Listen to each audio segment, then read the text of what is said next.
आऊज़ु बिल्लाहि मिनश शैतानिर रजीम। बिस्मिल्लाहिर्रहमानिर रहीम।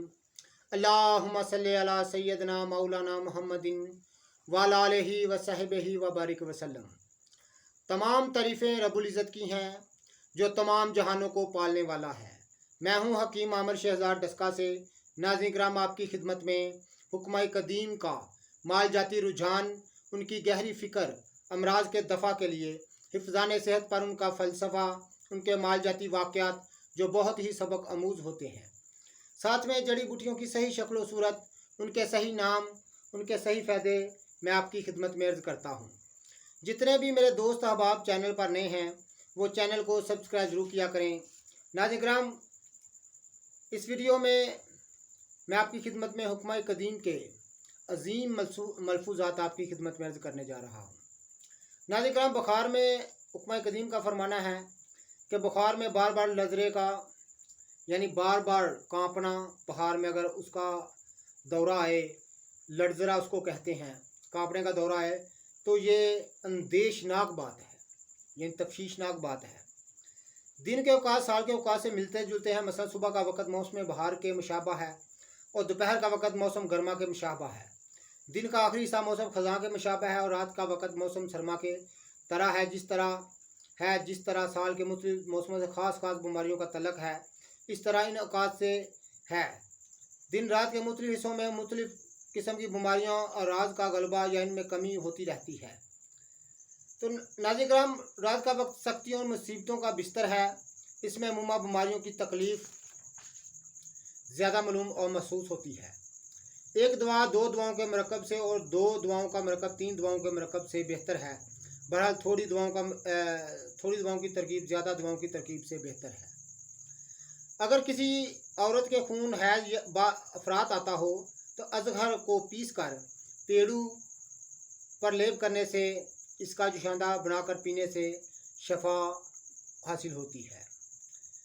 जब मोटी औरतों को याम हमल में भूख नहीं लगती तो इस वक्त अनारदाने का सफ़ूफ बनाकर खाना चाहिए, इससे भूख लौट आएगी। नाज़रीन किराम, सर्दियों के दिनों में एलवा का इस्तेमाल ख़तरनाक है। इससे बसा औकात खून के सहाल आ जाते हैं। एलवा कहते हैं मुसब्बर को। कबूतर का घर में पालना ताउन, खुदर, कजाज, राशा और फालज की पैदाइश को रोकता है और फासद हवा का माने है। जो शख्स गज़ा से पहले अखरोट और फंदक का इस्तेमाल कर लेता है, इसको अदविया कातला हलाक करने वाली नुकसान नहीं पहुँचाएंगी। प्याज का खाना लोगों के ज़र को दूर करने के लिए बहुत ही नाफे है। सरंजा और ज़ैफ़रान को बराबर बैदा मुर्ग में बारीक पीस कर मिलाकर लेप करना हड्डियों के दर्द में सुकून पैदा करता है। हरे धनिया के निचोड़े हुए पानी में दूध मिलाकर मुकाम दर्द पर हर किस्म की शदीद ज़रबा टेस्ट में सुकून पैदा करता है। जो शख्स ऐसा शहद कसरत से खाता है जो आग पर ना रखा गया हो, इसकी उम्र तवील हो जाती है। और जो बूढ़े शिकास रोटी और शहद खाते हैं, कोई दूसरी चीज़ इसके साथ शामिल नहीं करते, वो हमेशा तंदुरुस्त रहते हैं। गोश्त और अंडा खाने के एक साथ जमा करना मुज़र है। अगर किसी वक्त इसके बगैर चारे का ना हो तो पहले अंडा खाना चाहिए। जिस दिन मछली खाई जाए इस दिन गोश्त या अंडा ना खाया जाए और ना दूध पिया जाए। ये अलामा अनाताकी का कौल है। तो वो अगर जो शख्स चाहे कि इसके बाल देर में सफ़ेद हों, इसको चाहिए कि अतरीफ़ल सगीर मुदामत के साथ इस्तेमाल करे। इस तरह मुरब्बा हलीला और मुरब्बा जंजबील का खाना और रोगन आमले का बालों पर लगाना सूदमंद है। तो नाज़रीन किराम, अगर किसी जगह बाल उखाड़ कर निशादे को बकरी के पिते में हल करके बार बार लगाएं तो जिगर के बालों उस जगह के बालों का उगना हमेशा के लिए मौकूफ़ हो जाता है।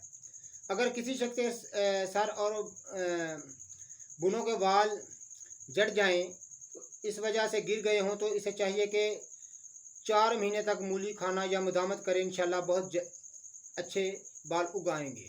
अगर बहमन सुरख को बरी करके नमक, तलख और शहद के साथ मखलूत करें और चेहरे पर बतौर तला इस्तेमाल करें तो रंग को निखारती और स्याह दाग धब्बों को साफ़ करती है। तो नाज़रीन किराम, ये हुक्म कदीम का कौल है जो मैंने आपकी खिदमत में अर्ज़ किए हैं। जितने भी मेरे दोस्त अहबाब चैनल पर नए हैं वो चैनल को सब्सक्राइब ज़रूर किया करें। जिस किसी शख्स या दोस्त ने मेरे साथ बात करनी हो वो बात कर सकता है। मेरा नंबर है 030685980998, ये मेरा नंबर है। तो इंशाल्लाह ताला मिलेंगे अगली वीडियो में।